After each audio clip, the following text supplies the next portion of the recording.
Welcome to Chillin' 101. We hope this video helps. In this video, I will explain how to duplicate the ghost item in Fisch. First, ensure you have at least one ghost in your inventory. Next, find the unique duplication altar, often hidden in the Whispering Caves or the Sunken Temple. You will also need to collect specific materials, 3 units of ectoplasm and 2 units of spectral dust. These are crucial for the process to work correctly. Make sure all these items are ready before proceeding to the next step. Once at the altar, interact with it to open the duplication interface. Carefully place your ghost item into the central slot. Then, add the 3 ectoplasm and 2 spectral dust into their respective surrounding slots. Double-check that all 5 slots are correctly occupied. Finally, activate the duplication sequence by pressing the large, glowing rune located at the base of the altar. This initiates the critical next phase.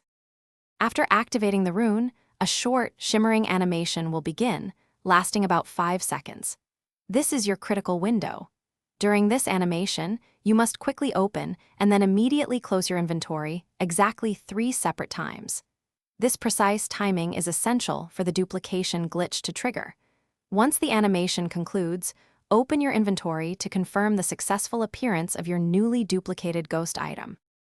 If your duplication attempt was unsuccessful, don't worry.